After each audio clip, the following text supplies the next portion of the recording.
Hey there, sales and cigars fans. Ready to supercharge your marketing strategy? We've got an episode today you don't want to miss. In this Power Pack conversation I have with Matt Anderson, you'll discover why the traditional demographics-based approach is out and what's taking its place. You'll get the inside scoop on 3 things you need to know about your audience for a killer marketing strategy. And then we're going to introduce you to a little-known marketing research method that outperforms those $50,000 opinion polls and focus groups. Start using it today, free, and capture the voice of your customer and get your best customers to essentially write your advertising for you. Prepare to attract attention, persuade prospects, and overcome objections like never before. So what are you waiting for? Go grab a cocktail, a cigar, strap into this game-changing episode. You won't regret it. Thanks.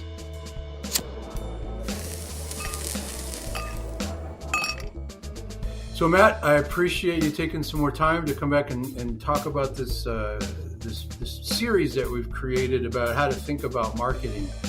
You know, and we're doing this right for entrepreneurs. So yeah, thanks for having me back.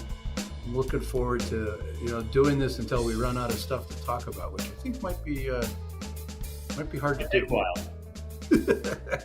So what I'd like to do is sort of rehash what we talked about last week. I'll kind of try to summarize it. You fix up what I forgot. But I think there's a big piece that we want to make sure we get for everybody. And that the responsibility for the story, for the message of what we're trying to accomplish with our marketing is really that founder, entrepreneur, business owner, that he or she has to be the one who drives that because they're the one who owns it. Is there anything we need to do that? Yeah, I think that's one of the frustrating truths that a lot of people, I talk to clients all the time who are really frustrated by the lack of progress in their marketing. And, almost always, there's lots of marketing people that give bad advice out there. So, there's certainly a role that the marketer plays in marketing that has failed. But almost always, when someone's really frustrated with their marketing, I can trace that back to some issues with their core message. The entrepreneur ultimately sets the table for any marketing engagement. If you ask an ad agency and say, hey, I need to redo my logo, they're probably going to redo your logo. They might, if they're good, they might ask you, well, why do you think that? And let's make sure that's true. But almost always you're going to end up with a new logo. Or if you think, hey, I need to spruce up my website to fix my marketing, you're going to get a spruced up website. Whether it will fix your marketing or not, well, that really depends. Is that really the problem? But almost always when you hire a marketing person, you're engaged in an ad agency, they don't know anything about your business, right? You're the one who's created the business. You're the one who's deciding who you sell to, what you're going to sell, the problems you're trying to solve. What's your competitive advantage? Why would people want to purchase your product or services? And so, they'll ask you about those things. You'll tell them what you think, and then they'll go off, and their job is to translate what you told them about your message into something that's more creative and more persuasive. So, I think that's a really good summary of what we were talking about. And I think to really bang the end of that is, because I've talked to different marketers at different time in my career, doing different things. And I think there's a parallel with, politicians, people going out doing a survey. If I ask you a question in a particular fashion, you're going to answer it in a particular fashion. So, bad marketer, good marketer, I'm not looking to put the label on somebody, but if what they're saying or what they're asking, we're assuming as the business owner, the entrepreneur, that they know what they're doing and we can just follow their lead. And I think, one, that's a mistake, that we really have to dig in to what it is that we're trying to accomplish, with whom, why, the what, that whole piece that we'll get into down the road. So I think that's really important. We just can't trust them because they're an agency of whatever stature. So, and I think the way to think about that, and ties it back to what we talked about, that's our responsibility as the entrepreneur, and we have to be able to say, no, no, no, no, no, that's not really right. Um, and it has to do with the four types of entrepreneurs. So if you could hit those and kind of like, we don't need to get into the deets on it, but they can go back and listen to last month's episode. But that plays into how they should think about the rest of the marketing story, right? Yeah, that's right. So I think there's very much kind of a garbage in, garbage out scenario here, right? If you give poor input, or if what you think about the kind of core elements of your message is wrong, it doesn't matter how good your marketer is. The advertising that's created isn't going to work. So, like, I've worked for agencies that have really talented creatives who do extraordinary work. And each one of these agencies has produced projects that, generated millions and millions and millions of dollars in sales, changed people's lives, and all the rest. But each of those agencies also produced work that landed with a thud. Was somebody marketed the Pinto and the Etzel, right? I mean, Yeah, exactly. When I look back at what was the difference, almost always it was whether the input we received from the client was on target or not. It wasn't how creative the people doing the advertising was. It was the same people doing the good advertising or the bad advertising. It was how good the input was. and I think that really explains what we're talking about. We gotta own that input, and if it doesn't resonate, we gotta sit with it, gotta marinate it, and that's what I'm hoping that we help, with these conversations, that Right. we're able to help them think that, we gotta really dig into this a little bit deeper. Yeah, and so to make it even more challenging, the common thread in each of those situations, I guarantee you, all of the clients thought they were giving good input. All of the clients thought they had the right message, and it was just, we just need to make it sparkle. Right. But what I've, through 20, 25 years of doing this in my career, I've noticed a theme that what makes entrepreneurs good at business often causes them to be bad at figuring out what their message really needs to be. All right, tell me more about that, because that's those four types of entrepreneurs we talked about, right? There are innovators who come up with solutions that the market really needs. They're right about the problem and they have a good solution to it, but they're so far ahead of everyone that they spend their time trying to convince the customer that they need what they've created, right? Rather than selling them what the customer already wants.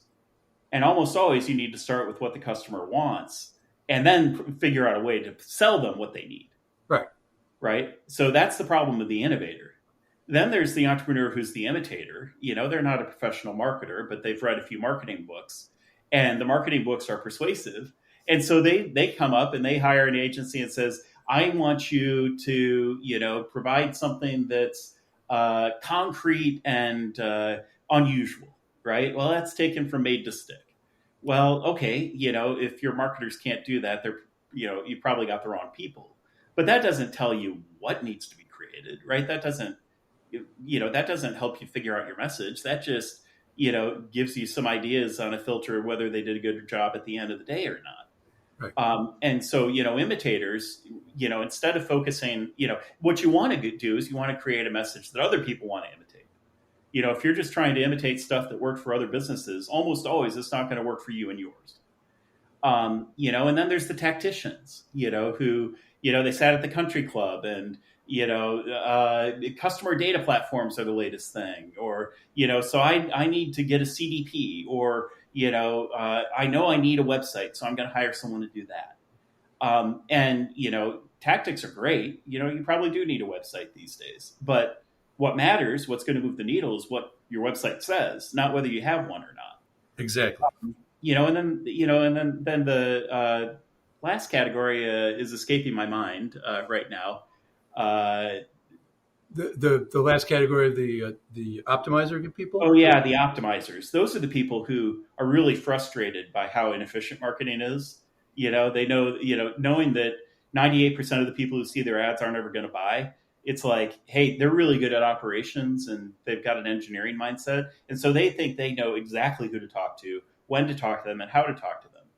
And they end up with marketing that doesn't reach far enough to work. And too focused. Yeah, and they end up with a customer profile that's too narrow.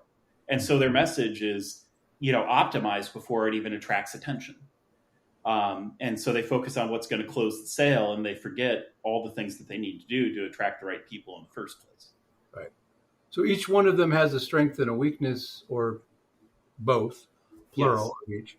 And we need to overcome that as a business entrepreneur. And I would think, that we lean in that direction, right? One of those things is our dominant, but there's a little bit of all of that in each of us who've gone out to try to create a company. And so all of those buckets were all of those things. It's just that one of them is sort of the lead scenario. So I think if you're the entrepreneur, you got to overcome these issues. You can't just trust the marketing person because they've done marketing before. It doesn't matter. It's our responsibility to give them the right data, the right input, the right answers, and really be clear about that alignment. So right. Your marketers need you to tell them who they're marketing to, what they're selling, and why it matters.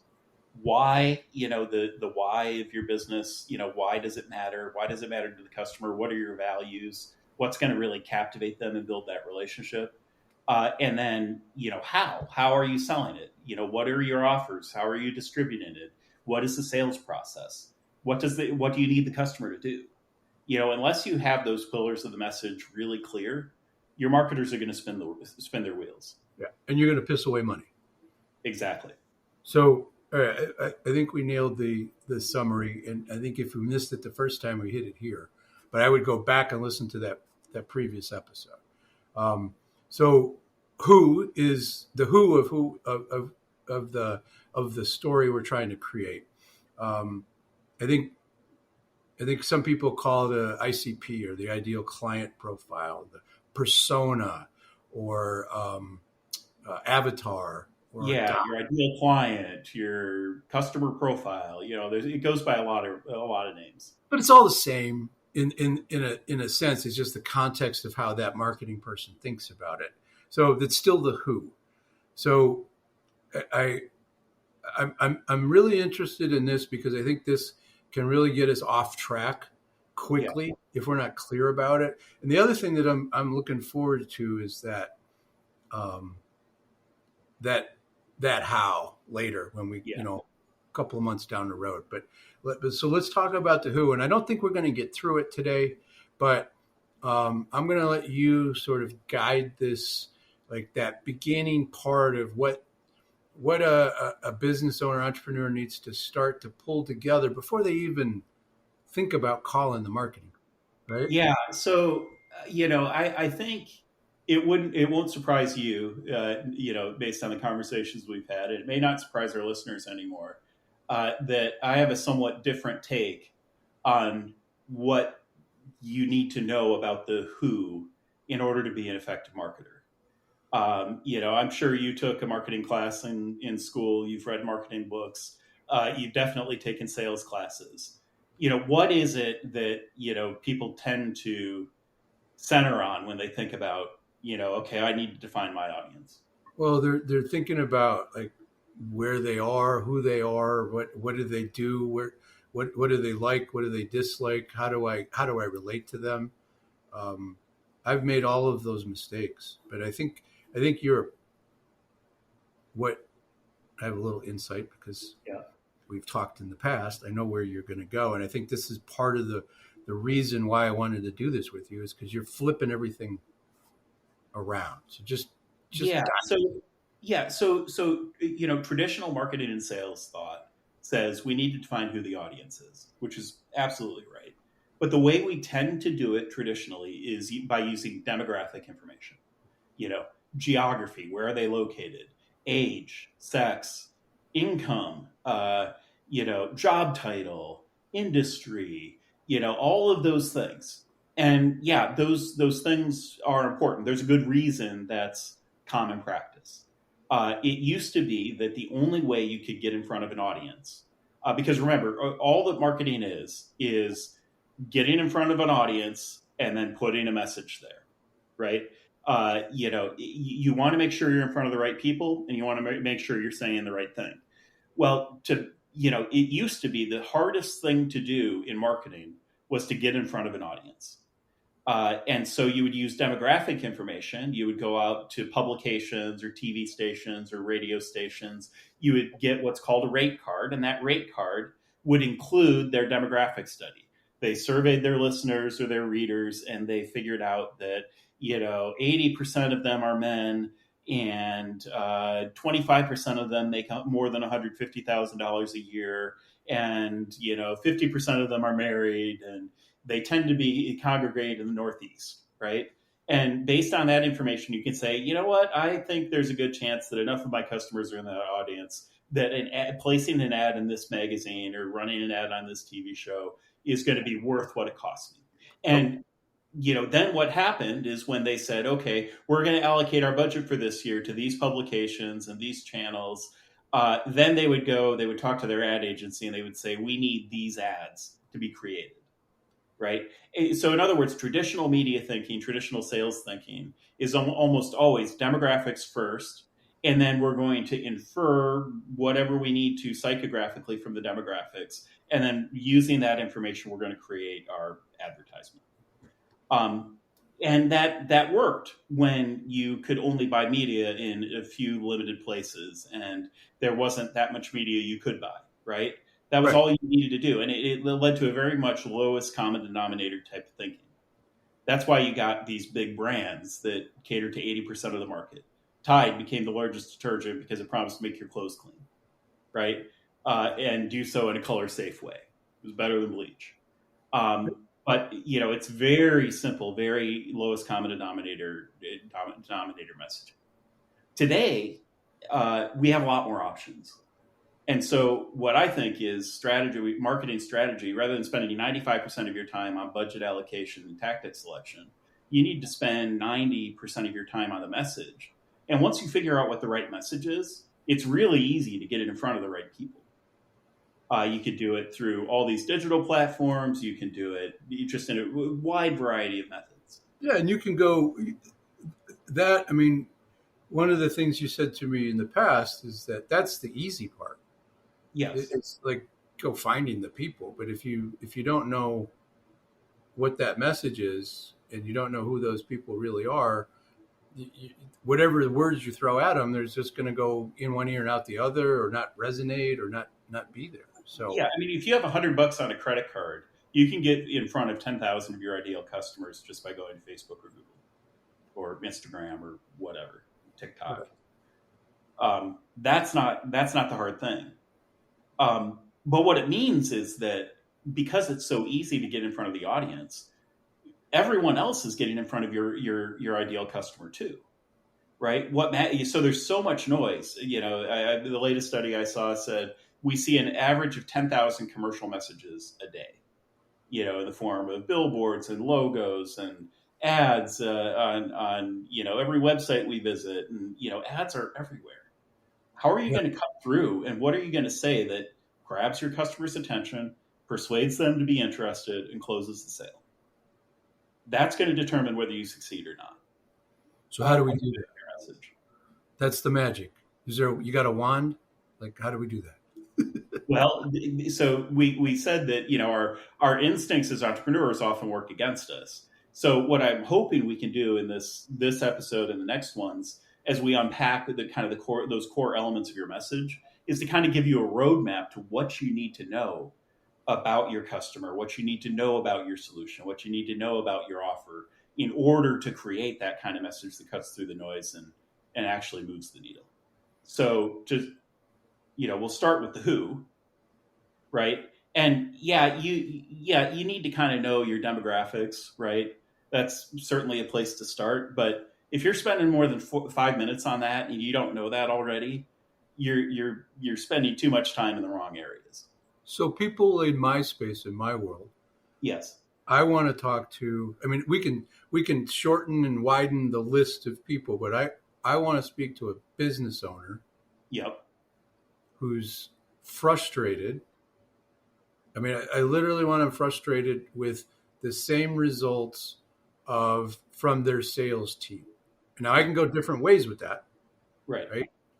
And I could have an offer that went this way and I could have an offer that went that way, but that isn't sufficient, correct? That's right. But that's where a lot of us think we're done.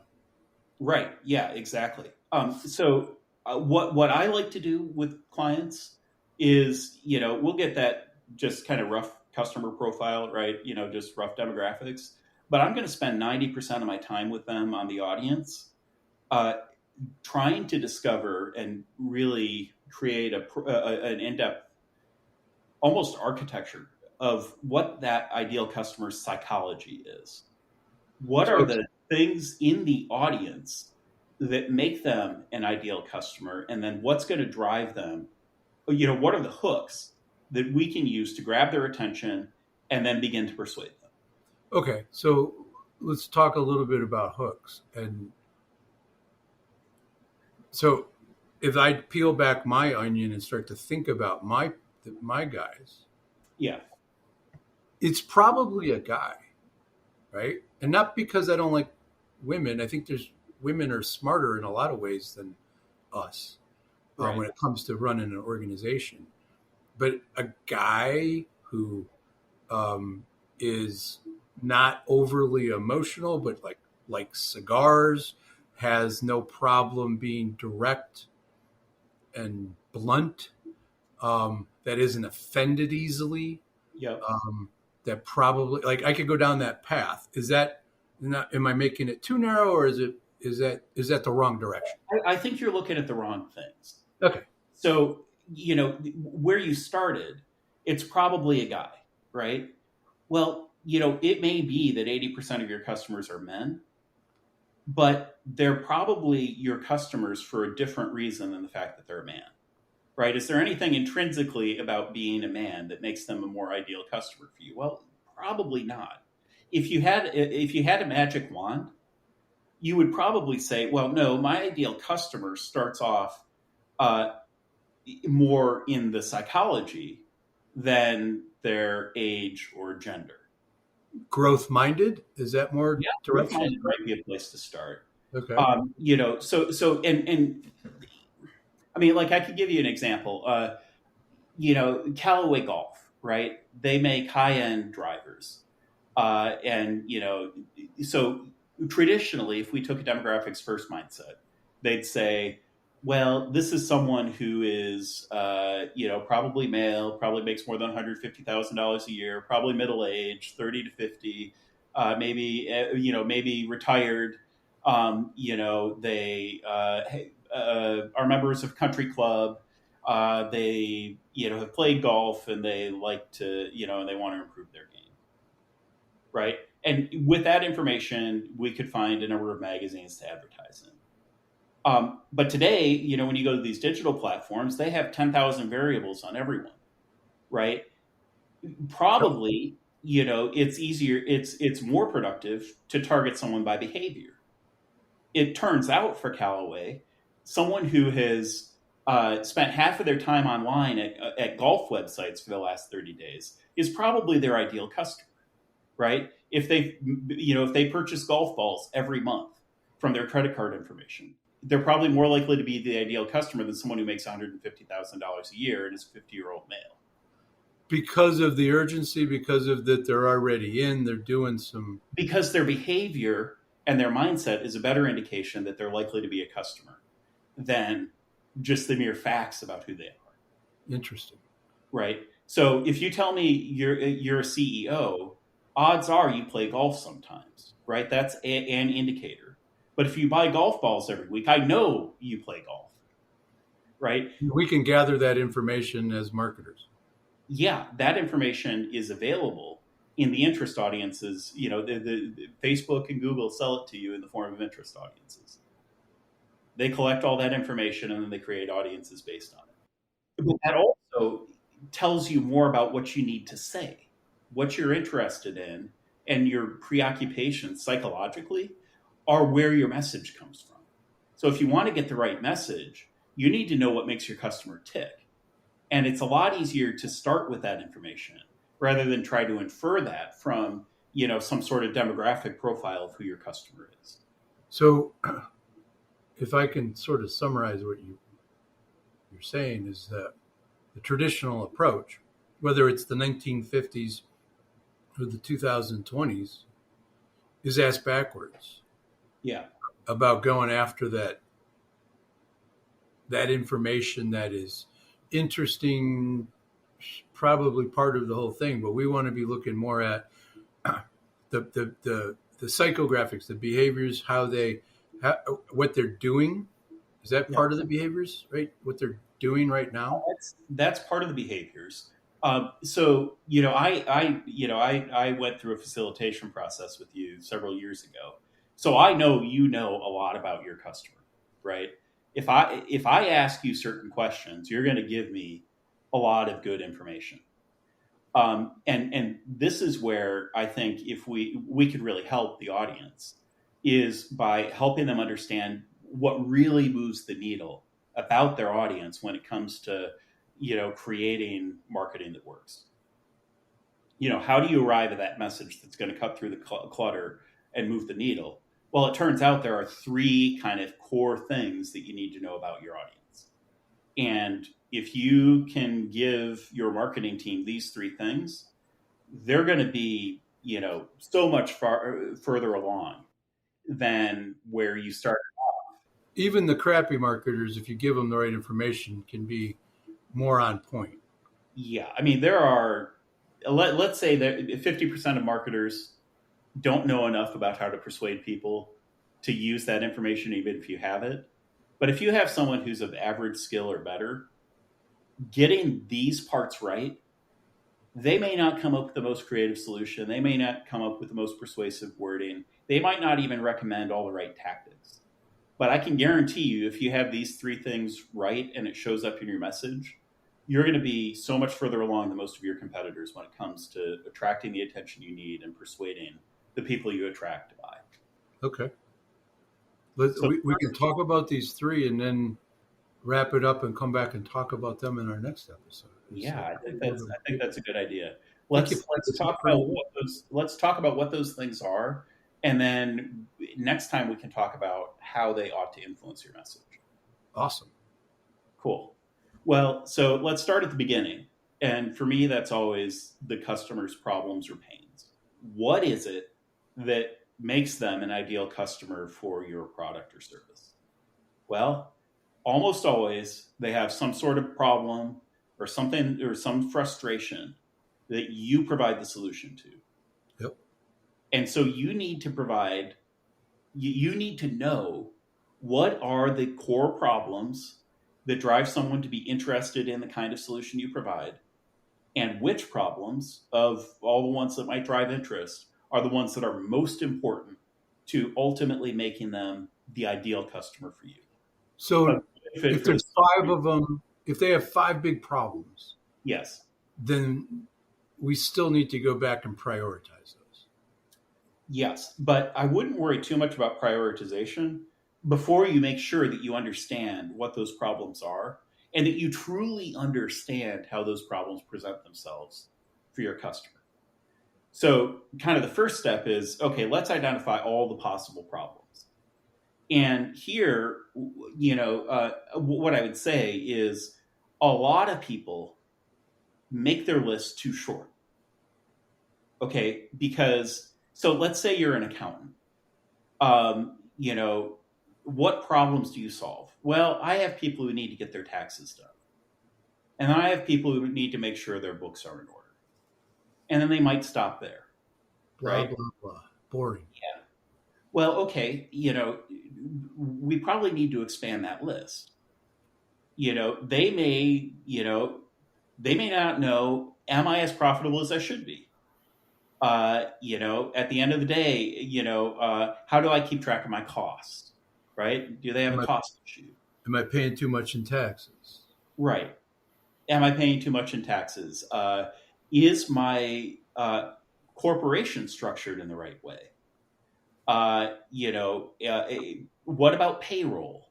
There's a whole bunch of other things that might drive them to say, I don't know if my accounting firm is doing a good job. I might need a new one. Yeah, right? those are the things that are getting this prospect, this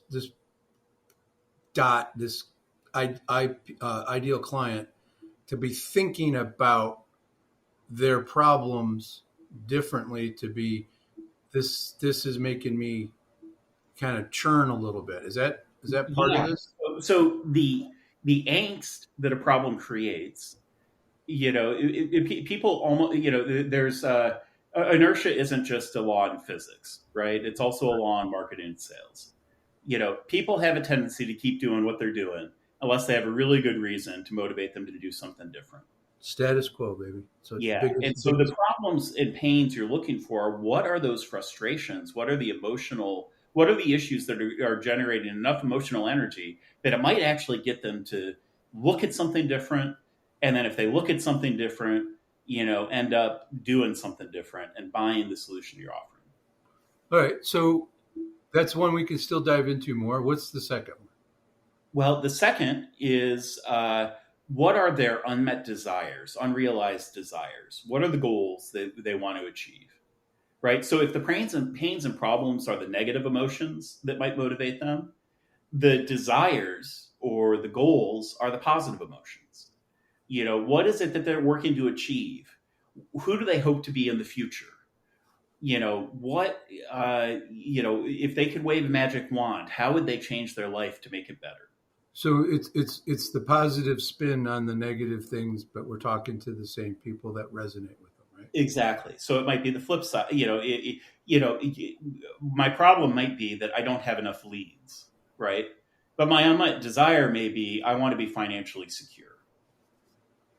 Yep. Okay, that makes sense. So you could speak to either or both, right?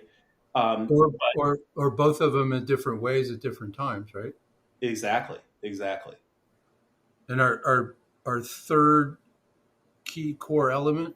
Yeah, our third key core element in building out kind of the psychological architecture of our customer is what do they believe about the world? And when we mine our customers' beliefs, we're looking for two things. A, what's true that they already believe that relates to what we're trying to sell, right?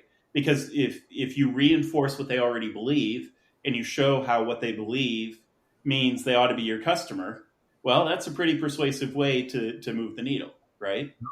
And we tend to like to read about things that reinforce things that we already believe. Sure. And then the second category, and the one that's even maybe more explosive and powerful, is what does the customer believe that's false? What false beliefs do you need to dislodge that if you change their mind, make them an ideal customer for you? And these have to be impactful beliefs that are going to challenge, if on the false beliefs, they're going to challenge this person's thought process, their belief, and we have to be able to back that up as we progress down the marketing messaging, right? Right. So, for example, for you, a common belief might be, well, if my sales team isn't performing, I have the wrong salespeople. Right. Well, yeah, that might be true, but in your world and in mine, in my experience, you can't hire your way out of a sales or marketing problem 99% of the time. 99% of the time, you probably have a sales process and you probably have a messaging problem. Well, you're 100% right, because as a business owner, from a sales perspective, we're relying on that salesperson to go tell the right story because we didn't give it to them, right? Exactly. And that's how this whole loop comes back around. And one of the things that as you were describing the core elements here, you can't do a consultative sell in a complex B2B sale, right? I'm getting specific. Right. You can't do really good discovery and ask those questions of that prospect without this. Right. Because you want to understand how this person's thinking. You want to understand what their beliefs are. If you don't have this information lined up, your salespeople can't win because they don't, most of them, when I say most, I mean 94% of them have no idea how to do this. Another group can figure it out if you give it to them, and then a lot more can help. Another 20% can, if you coach them up well and help them do it. But if they don't have this, it's not a people problem. So the alignment between marketing messaging and sales questions and discovery processes and sales process, they're intertwined like a rope. Right. And so if you have a business owner who is thinking, you know what, I just hired the wrong person, let me hire someone else, and the new salesperson is going to succeed where the old salesperson failed, that's a category of false belief that, they're probably sticking their head in the sand, right? They believe that because it's convenient, and it means they don't have to figure out what's wrong in their business to solve the problem. If we're building out that customer profile, we need to know that that's what they believe if we're going to market effectively, right? At some point, we need to challenge that belief to get them interested in the solution we're offering. The marketing, we need to challenge it. And then in the sales process, we need to come back to that and dig into that as well and talk about that, ask those questions, yes, and challenge it. We're starting to see how that customer profile then directly impacts what's said in your marketing, and it directly impacts what's said in your sales process. And if you don't know those things about your customer, you don't know what their problems are, you don't know what pains they have, you don't know what their unmet desires are, you don't know how they see the world, what they believe, both true and false that's related to your sale. Odds of you, hiring a marketer to then go and create ads that are going to sell your products and services are almost nil, right? Because it's almost impossible unless you dumb luck step in a pile of shit that's the right pile. Right. And remember, your marketers and your salespeople, generally, they're not experts in your industry. They're not experts in your business, right? They don't have the answer. If they did, they'd be an entrepreneur because that's a lot more lucrative and a lot more fun than doing client service. Some days it's more fun. Some days it's not so fun. Yeah, true. So I'm super excited here, and I hope the audience sees that, you've shined a light on the three areas that, with some help and some thinking, that they can come to this party, or it's not a party. It's what you do is a facilitation of pulling this out, because it's in there. It's in that business owner. It's in that entrepreneur's brain. It's probably in their DNA. Yeah. That they have all of this there. And then you need to massage it and pull it out and play with it a little bit and get them to think about it differently. And we're probably going to push back on some of it, but I'm excited about diving into these conversations. But I think just this summary today is going to change how a business owner thinks about marketing and how they're going to approach it. Like before they go create the website, before they go hire another agency, before they go create more ads, I got to go do the work. Yeah. Maybe to wrap up, we can even give our listeners a little bit of homework. Okay. So I think you're right that, and in my experience, I do facilitation with people, right? To your point earlier, market research, the answers you get depend on the questions you ask. I have a way of asking different questions than most marketers do that pull out what you already know about your customer and about your product in a way that puts it in a shape that's much more conducive to marketing, right? So my experience is what you just said. A lot of the people that I talk to as clients know a lot of the right answers. The problem is it's never been documented anywhere. Right. No one has, they might have a description of the demographics of their customer, but they don't have an accurate psychological profile that their sales teams and their marketers can use to really do their jobs. And without that, I can guarantee, at least 50% of the money you're spending on marketing and sales salaries is being wasted.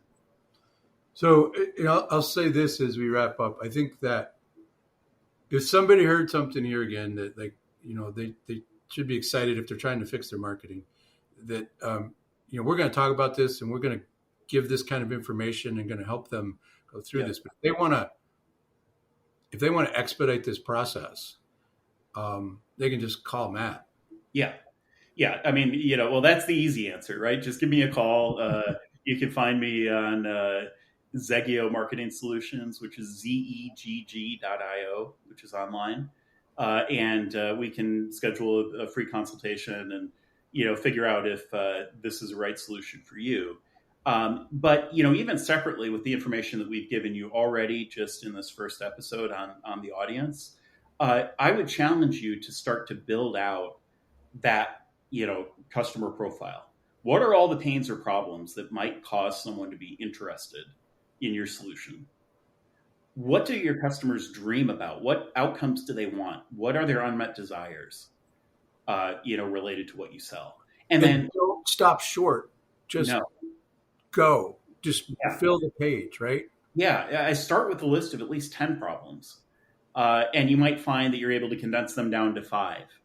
But if all you can think of is 2 or 3 things, odds are you don't really understand your customer the way you need to, in order to create the interest that is that your marketing needs to generate. And so, if after doing this exercise you figure out, I may not know my customer as well as I need to, researching your customers is really easy today. Instead of doing a market survey, although there's a time and a place for that, I would go and I would look at what do customers say when they review books about what you do on Amazon. So I was working with a client that has a guitar school, and they were trying to describe what their customers were interested in. And they knew their customers okay, right? But they knew it from the perspective of a guitar teacher who has spent 20 years teaching guitar and has a whole bunch of theories and ideas about what guitar students want. It turns out when you look at how people review books about learning the guitar, the customers end up using very different language, right? It's important. Yeah. So, as the entrepreneur, you've often forgotten what it's like to be the customer. And so you want to get the actual voice of the customer. What words do they actually use? How are they actually thinking? So, like, I said, look at reviews on Amazon. Look at the questions they ask on Q&A forums like Reddit and Quora. And, what do they say? What advice are they looking for? There's all sorts of those kinds of things. Another really good source is look at your competitors' online reviews and see what the customers praise. Right? That's usually a clue to what they want. And then see what they criticize. That's usually a clue to the frustrations they have. And, see if you can infer, why did they hire them in the first place? What problem were they trying to solve? That's a great idea.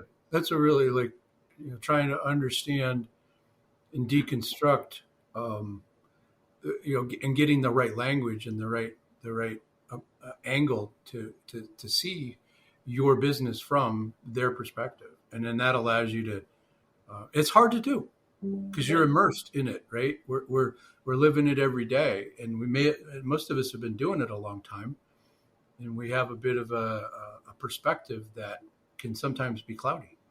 Yeah, I can tell you though, like, if I can just urge your audience to do that homework, and even if you think you have a really good understanding of your customer, I would recommend doing the sort of research that I just described. I can't tell you how often the breakthrough phrase for an advertising campaign that went on to gross millions of dollars came directly from a customer review or a customer testimonial, or some sort of review online of like a book or a movie that's related to the subject, and the customer just had the magic phrase, right? It's there, and that those gold nuggets will jump out at you if you even spend an hour or two doing that kind of work. It is amazing how often you can improve your marketing just by doing a little bit of that research. So instead of flipping and scrolling through some dumbass feed on Facebook or some other social media, go do a little work online that's going to inform your messaging. It's going to help you turn those words into dollars if you Totally. do the work. Totally. So if the audience will do that work, then I think next time what we can do is we can talk a little bit more about, let's actually build out that psychological profile and then show and talk about how you start to reverse engineer what you need to say or what your marketing needs to do from that.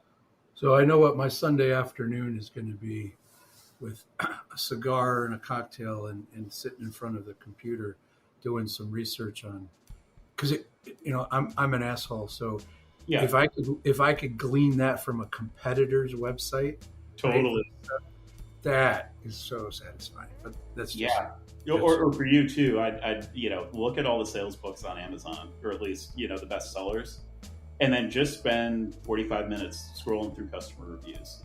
Yeah. I think you're going to be shocked that at some of the language customers use. That tip right there, dude, is gold. Totally. I mean, it's you worth didn't have to do market research for $50,000 to find it for you. Yeah, and that's what I really want to accomplish. I mean, you dropped a bunch of nuggets here, but I really love that. That here's a thing that you can go do that'll make a difference in your world. We're giving that out. So I love it, Matt. Until next time, enjoy the heat in Austin. Will do.